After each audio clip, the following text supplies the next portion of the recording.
Ukisoma mule mkitabu ya Yeremia mule 7:16, wakatichengea miungu walikuwa namuita Diana, mungu mke malkia wa anga, na watoto wakaanza leta kuni, wanaeta kuni, wanawake wanakanda unga kufanyia yule malkia mkate. Yani wakaingia muidolatri, wakaanza abudu masanamu. Ukisoma mule 7:16 kitabu ya Yeremia nasema, Mungu anaambia Yeremia, usiniombe hata wala usifanye hata ishara juu ya hawa watu. Yeremia kauliza Mungu, juu ya nini nisiwaombe? Mungu akamwambia, wewe huko naona yenye wako nafanya. Wako nafanya. Banamuke wako nafanyia miungu chakula. Banaacha kunifanyia hayo. Mungu anasema nitawapiga kwa utoshi. Makenda barase dawa sabote. Siku zote wakati taifa ya Israeli ilipata esheke, ni kwa sababu walifanya zambi. Bien aimé kukwake esheke bila zambi. Donc kitu ya kwanza punition, kitu ya kwake natangulia punition ya kwaka péché. Acceptons chez Congolais tulifanya zambi, ndio maana tukwa subir ma punition.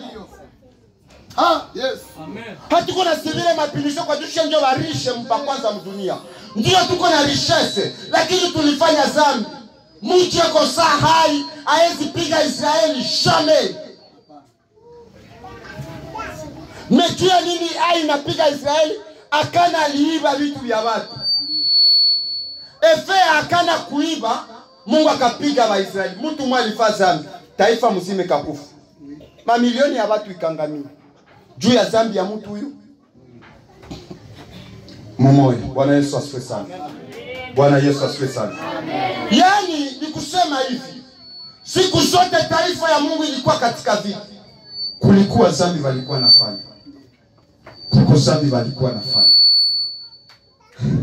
Tuitike tukatale, vita yote ilikuwa accompagnée na zambi. Donc zambi ndio ilikuwa na précéder vita.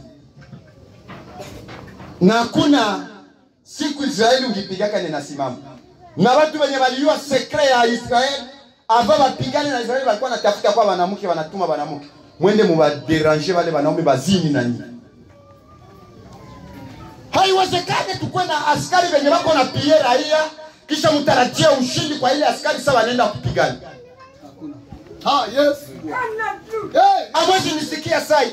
Haitawezekana tukwe na wadepite voleur, kisha après cela mchunge tupate diplomatie eko solide mwinchi. Haitawezekana tukwe na bajuge injuste, bako na juge ma dossier d'une manière injuste, bako na corrompu de toutes façons. Kisha mchunge amani ama usalama ikuwe mwinchi. Leo Mkongo amkwake amani tena. Pardonnez le terme, justice ya pays na kufa. Kama rais alisema notre justice est malade, acha niseme kwamba inakufa. Inatakiwa waombaji wapige magoti, waombe justice ya Kongo tena ifufuke. Haitakuwa vizuri. Taifa imefanya zambi.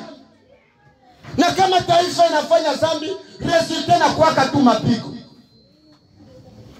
Mapigo na ndio mapigo. Hapa mwa hii context, ule msengo ukianza kuwe, utasikia kisi wanaonesha kisi wa Israeli wanaanza ishi. Ase wanawake zetu na mabikira wanabakwa. Mulange française ndio wanasema nos femmes et nos vierges sont violées. Vite kikuya, mtu asikwambia kase vite na zala mtoto wa msimu. Zamani sasa tulikuwa watoto bakipiga tu risasi wala pineki pasuka, shie wote mkartel. Piga wengine. Piga wengine kwa juu muzika ianze. Waebrania ndio wanasema lugha yao, asili ya mzazi analiliaka ndio ya mtoto. Mzazi kona lia meme mtoto ukasema ongata vile. Bali mbako na lia meme wanafunzi ukasema hata tasoma tena.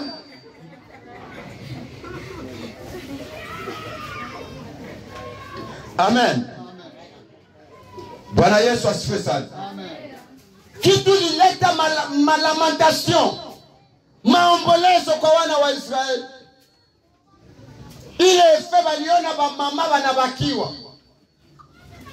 Si alikuwa nasema nyesika fanyaka nguzani. Directement wanakuya wanamubaka. Pei ya kwanza kulitoka mtu juu iko na prix Nobel. Prix Nobel de la paix. Juu ya uwakaji. Iko sani hapa kwetu Kongo. Make hapa njo watu washabakiwa. Kwa mtu saa ukiambia kwa France, unamwambia mimi leo tafutia mwanamke Mkongo. Atamwambia utaleta wakubakiwa wewe. Haleluya. Muambie kwamba huku kungali mabikira. Huku kungali wale wa Mungu alitilia mkono. Malgré vitu vinaharibika kungali ba nu. Malgré vitu vinaharibika kungali ba Loti huku Bukavu. Haleluya. Wanawake walibakwa. Hakukuacha dulere ya mwanamke. Hakukwake dulere ya mwanamke sagisi. Ukamate tu ucheze na ubikira yake kisha akujua. Ataweza kupatia hata poison.